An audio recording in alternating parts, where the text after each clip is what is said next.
Hello and welcome to the Antique Auction Forum podcast. I'm Martin Willis, your host, and we have a show today with connecting with someone in New York, and the antique business that he's part of is called Syl-Lee Antiques. We're going to talk about that right off the bat and get that out of the way. So, can you tell us where the name Syl-Lee Antiques comes from? Yeah, absolutely. My grandparents were named Sylvia and Lee, so when my father named the company, he decided to call it Syl-Lee for short. He didn't want to do Lee Syl or anything like that. Nah, he kept it complicated. You'd be surprised to hear how many people think we're actually an Asian company, and they ask for Mr. Lee. Oh, how about that? And you do sell a lot of Asian. We'll get into that. Chinese mostly, but so you are second generation like myself, and you and I probably have a lot of parallels. Because while what I remember is growing up in the business is being dragged around to a bunch of auctions, from a very young age, and being bored to tears a lot, and sleeping in the back of the truck and all that stuff. But the fever hit me after I started digging bottles. I really got into antique bottles. Now, how did you? You have to have a passion for this to stay in it. So my question is, how did you begin? What were your beginnings like? Basically at the beginning when I was younger, similar to yours, it was a couple auctions, but more the antique shows and the flea markets and sleeping in the back of the U-Hauls at Brimfield, kind of like you mentioned, which was not happy as a 10, 12-year-old kid, but that's where it started. And later on, I kind of went away from the business, but then came back. My father got sick. I had to help him out. And when I came back home, I fell in love with it. I would go to auctions for fun. I would go to museums to do research. And now I'm a history buff. When I was a kid, I never was. But since then, now I enjoy what I do. History is such a part of this, and I think it's real. I don't know if you ever saw the movie The Red Violin. Did you happen to see that? No, I don't believe I have. It basically shows a violin from its birth and creation in the 18th century in Italy, and then it follows its life of the hands it goes through. And I don't know if you ever feel that way, but I always wonder when I see something really nice or an interesting piece, I always wonder if it could talk. What would it say? What kind of story would it have? Yeah, well, as an auction specialist, more than anybody that the provenance is half of our business. So, a lot of that plays a role. Yeah. And what's the antique dealer saying? You can't eat sentiment. I think it's something like that. And, the connection these pieces have with people's lives is really very important to a lot of people, the chasing it, the stories they have for each item they get. But so you finally kind of caught the bug. And is research a lot of what you do? Research is a good portion of it. With the internet, as you know, it got a lot easier now. But a lot of the good ways to figure out this business is definitely just getting in the middle of it, going on a bunch of calls, going to the flea markets, going to the auction, seeing the things in person, I think is a lot better than the research you can do online or in a book. Yeah, and making the mistakes, our school of hard knocks. Yeah, I think as you mentioned, the mistakes is really when you learn. I learn a ton more when I make an error than when I see the same thing multiple times. Of course, that's an easy one. But when you make a mistake, you learn from that. You never make it again. And then you figure out why you made that mistake, and then you correct it. That's right. So I'd like to start right off the bat and ask you what has changed since we've been on this long COVID haul. What has changed for you, and how have you maintained your operation? Because a lot of people are struggling, and that had shops. Yeah. Well, a lot of what I do is in the buying part of it. So I've been extremely busy because, as you know, I'm in Manhattan, and Manhattan, as you might have heard on the radio or on the news, there's a mass exodus in Manhattan. Yes. So it has gotten a lot busier because everyone's leaving Manhattan, and a lot of them are going to Long Island or out of state. But by them going to Long Island, that drives up the housing market for Long Island, which means people are selling in Long Island and Manhattan. Everyone's leaving for one reason or another. So because of that, we're very busy. But because of COVID, there are some obstacles to overcome. During March, April, there was a lot of buildings in Manhattan that wouldn't let me in. I Right. have to go to an appointment tomorrow that's in an upscale old age home. They will not let me in unless I have a negative COVID test within 1 week, and I have to show proof of that. Before Wow. it was just the temperature, and you have to wear a mask. I mean, I've been asked to wear booties and gloves, and it's a challenge. You kind of got to adapt and got to do whatever is needed. But it's definitely, we kind of had to reinvent some things and figure out the best way to go about it. How has it affected the prices in your particular circumstance? You say if there's a flood in the market. Yes, just like it's been for the past few years, the good stuff seems to sell. A lot of the middle of the road and lower end stuff doesn't really move. I will say that, especially again in the spring to summertime, there was a really, really increase in auction prices. Online auctions Yeah. were just going through the roof, like prices I've never seen for items, because I think people were home shopping instead of shopping in stores or galleries, so they were spending a ton of money, and things were going at auction for more than they should. I think it balanced out a little bit, and it slowed down a little bit now, but I'm still doing a lot of business and selling. The Chinese items are still doing very well. They are still buying over there and paying decent prices. And I think overall the market is pretty stable. I'm not going to say it went up a lot. I'm not going to say it went down, but it's pretty been consistent as it was before COVID in the buying process. I'm seeing myself, I'm seeing the fact that there's no, public gathering auctions. There is no antiques shows as we know them. I'm seeing the online has really been strong.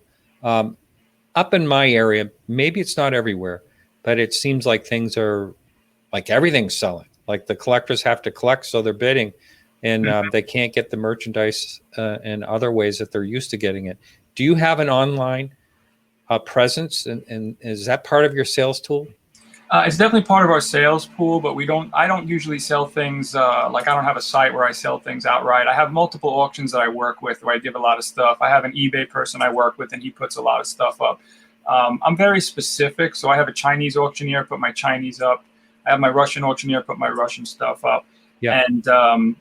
And like you said, a lot of them are doing auctions more frequently because they are buying just to buy in many instances. Sometimes, like I'll give you an example, people used to come to the flea market and see my sister, and they would come in with a couple hundred or $400 or $500 every week consistently. So when they stop doing that, they still need to spend their money somewhere. So if it's not at a gallery or in the store or something, they will go online and spend some money. And listen, I'm sure you did, and I did myself. I was shopping, a little bit antiques, but also on Amazon, things I really didn't need, but I just needed to do something. So I just started buying stuff, Yeah. And I think it happens, Do you think that's affected? Now, I haven't really looked into this much, but how about the artists market, the art market? I mean, that's very strong in New York, of course. Has that survived well enough? Again, I think it's similar to the way it was before, in the sense that a lot of the contemporary modern art is selling a lot more than the antique stuff. I think subjects, people are getting a little sentimental. So if there's like a decent subject on the antique stuff, they'll still spend the money on that.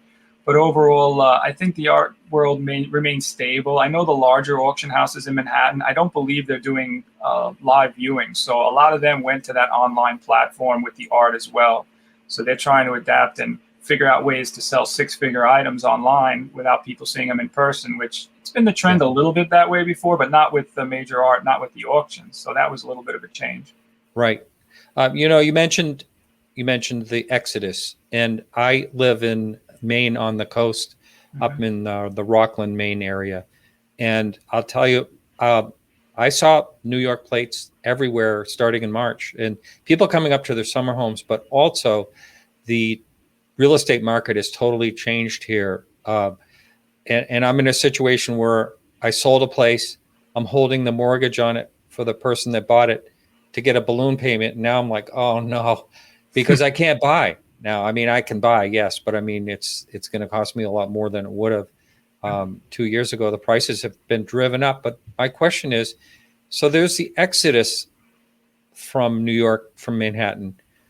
The virus is going to be over. There's going to be a vaccine. Is it you think it's going to continue in that trend? I'll be honest, I'm advertising heavy because I feel like there's going to be nobody left. I feel within the next year or two, I think everyone, or not everyone exactly, but I think a lot of people are going to be gone. I don't think they're coming back. I think people got cooped up. There was a lot of things going on in the city that just made people not feel comfortable going outside, for many different reasons. And because of that, I think people just said, you know what, rather than being, in a, one room or two bedroom apartment, they'd like to go to other places like Maine, Connecticut, Pennsylvania, where they have more space. So a lot of times what they did was, they didn't care that they were grandfathered into these, very cheap rentals in Manhattan. Right. And they just Yeah. said, it's not worth it. We'll get out of here. And then the people who had multiple houses, like you mentioned, they would say, we're going to get rid of the city house, and go out, and they're just not coming back. I mean, I had people in Florida say, listen, liquidate my apartment. I know you were ready. I don't need to be there. I'm not coming back. And then also there's a lot of in Manhattan, these HOA fees and all the fees that they have to pay on a monthly basis, even if they're not living there, even if there's no mortgage, is crazy.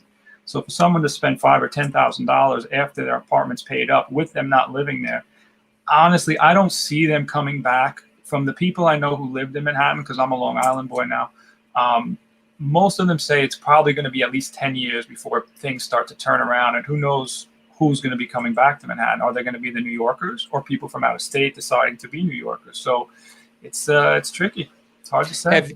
Have you seen that reflected in the real estate market?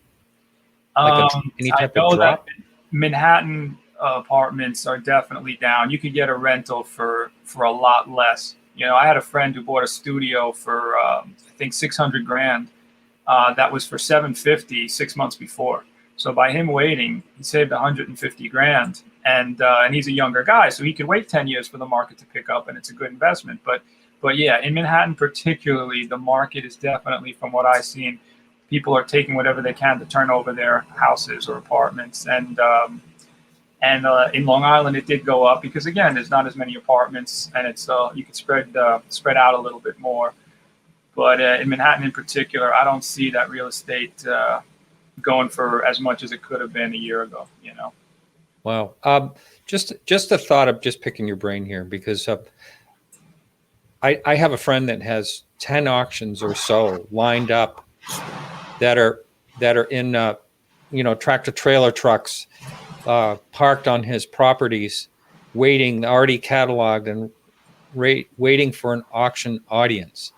And I'm wondering, that has to be happening in other places where people want to have a public auction and not an online auction, and they had to get it out of a property, it had to get out right away or whatever, and they had to store it. In your situation, it's even more, must be more prevalent because of all the people moving out. And what I'm getting at is, do you think it's going to be like a dam breaking and all this merchandise flooding onto the market once there can be public gatherings again? I mean, it's hard to say. Like I said, a lot of the auctioneers that I work with, they seem to be going online. So they're putting items up, including furniture and everything, and they're just selling whatever they can. I do know a few people who have large storage units, and like you said, they're just piling it up, waiting for the live experience. But not as many as you might have by you. Over here, it's a lot of the smalls that are easy to sell. Even before this, they didn't have a lot of space to put a lot of the antiques, with the exception of the mid-century modern. A lot of that stuff doesn't move in Long Island or Manhattan. Now, in this whole climate over the last year, just about a year now, have you seen any changing trends at all, or is it kind of staying like the same? Like you said earlier, the really good pieces, of course, are holding their own. But is there any different type of trend with the way things are? The only trend I could think of is people are sometimes buying a little bit more for themselves. I think being in their environment and sometimes wanting a little bit of change. I think a lot of the people who are like semi-dealers, semi-collectors moved a little bit more to that collector side, started buying stuff that they wouldn't have bought maybe 6-8 months ago, but they're just saying, oh, it's a nice piece, it's not too expensive, the market is a buyer's market, maybe I'll buy this piece and sit on it. So I think that's a little bit of change, which is good because, again, if the auctions are going to do very well, which is good for the dealers and everybody because it just helps the market in general. I think when people are a little bit more impulsive, I think that's good for everybody in our business. Right, right. I saw a situation where I helped out a friend, basically cataloged an entire estate, and he put this on a bidding platform. I don't know if you've heard of this, Auction Ninja. Have you heard of that? I knew you were going to say that. Absolutely. Everything starts at $1 and there's no minimum. And I was like really nervous, but I didn't have to be. Everything in the entire house, 343 lots, in large groups as well. Everything sold, and it did way better than expectations, starting at $1. How do people have, I mean, these people it was an estate in a situation like that, and they put it in the hands of the auctioneer, and I just basically ran everything. But I mean, will people, in your situation, would people make the plunge to say, okay, start at $1? I mean, it's such a hard thing to push. It is. I totally agree with you, and I thought the same thing about it. Over here, there's tons of them because a lot of the estate sale companies, and there's a lot of them in Long Island. A lot of them pushed to online auctions because they weren't allowed to do in person. Now it's a little bit of both. They are allowing a little bit, but yeah, Auction Ninja is very popular. And sometimes I'll walk through an entire house and I say, listen, there's a couple items for me, but I really think it's better for you to do an estate sale. And then I bring up the Auction Ninja and the Dollar Reserve, and they said, "Oh, if it goes for $2, this is from my grandmother." And I explained to them, like you probably did, or whoever had to make that explanation, that basically it's going to go for what the market will bring. It's going to have enough people to look at it. Same thing with eBay. They could start it at $1, it could still sell for 10 grand. Because whatever the market is the market. And Auction Ninja, it has a good enough presence now, maybe a little bit less before, but now enough people know about it. There's enough people, there's enough dealers, there's enough collectors on there to bring the prices that the pieces warrant. So I think that it is hard to push to the client, but I think that in many cases, the real estate is the most important. So if the house is sold, what I always explain to them is that, the smalls inside your house is not where your money is. Your money is going to be in the house that you sold at the peak of the market. Don't worry too much about the smalls. We got to get it out one way or another. Yeah. So usually people like you would have a story of, I love these stories, and I'm sure you have probably several, but I'd love to hear one from you. And that is someone that had something that you were working with and they had no idea what it was worth and were pleasantly surprised. Do you have one or two of those stories? Yeah, I have a few.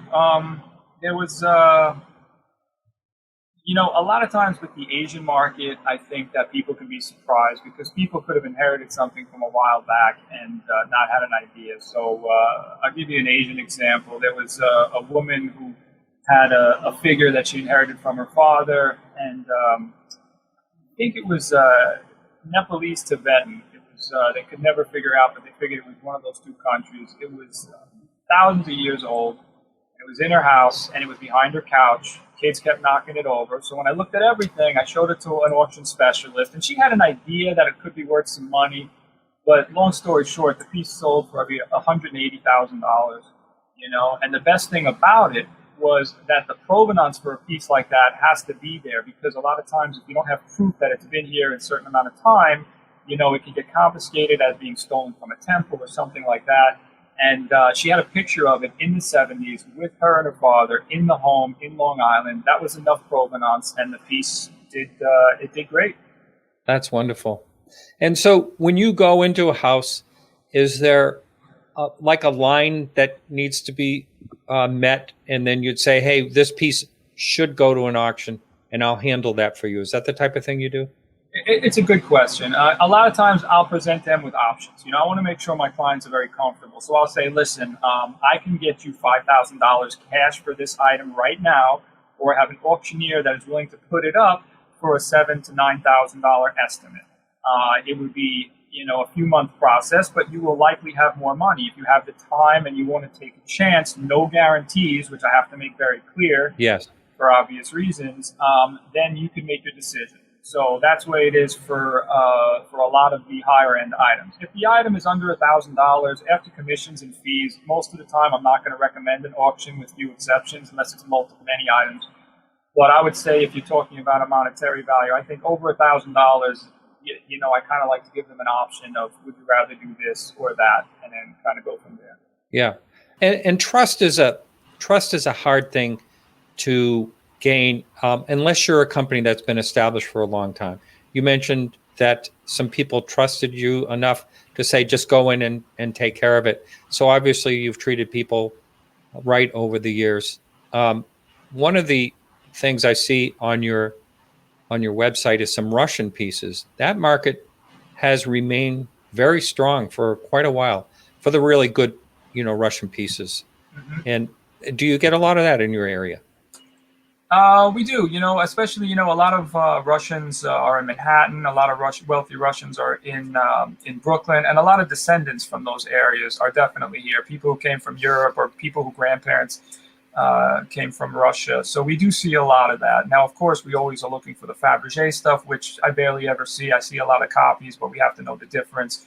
Yeah. But we do see a lot of Russian stuff, and that's another thing similar to the Chinese market in the sense where you could have a piece that looks like just looks exactly like something you're looking up online, and in reality, it was made yesterday, not 120 years ago. Yeah. So you definitely need specialists, and I'm a generalist, so I know a good amount about everything, probably similar to yourself. But I have specialists I work with that are, that's all they do all day long is that specific topic, like a Russian specialist, Chinese specialist, a silver specialist, and so on and so forth. So if something's a little bit out of my, expertise, or I just want to double check myself, it's good to have these people on hand to assist me and my clients. I think it's amazing when you get a really good specialist. Before they even walk across the room to look at something, they already know what it is. Yeah. Whether it's right or whether it's a copy or whatever. They're just like an instant. It's pretty amazing to watch some of these people. Yeah, and Martin, you probably have done this a lot lately. A lot of what I do is simple text messages. So I send a picture of something, and as you mentioned, I'll have a picture of something with like the foot of a lamp sticking out in the picture, and they'll tell me the age of the lamp and what the lamp looks like with just the foot. So as you mentioned, sometimes these experts, like I have a gun specialist who could tell me the age of a rifle, just by looking at a part of the barrel, and he tells me everything about what I'm looking at without even the next picture. So like you said, it's amazing when you have these people who know what they're looking at just from a portion of the piece. Yeah, they live and breathe it.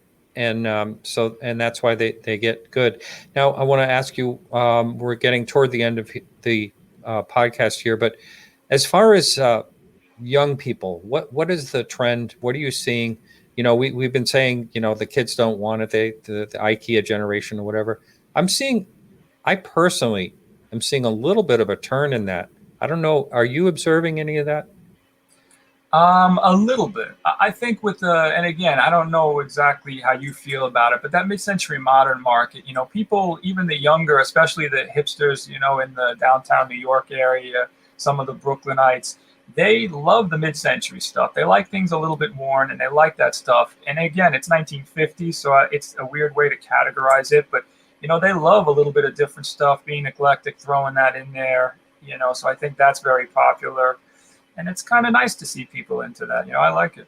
Yeah. I like whatever they want to collect. Just the fact that they collect the one auction I was involved with recently. I was surprised at the young people that were buying. I mean, I was happily surprised, I should say, that they were actually putting their money in things that are going to last. Yeah. They made it this far, and they're going to continue.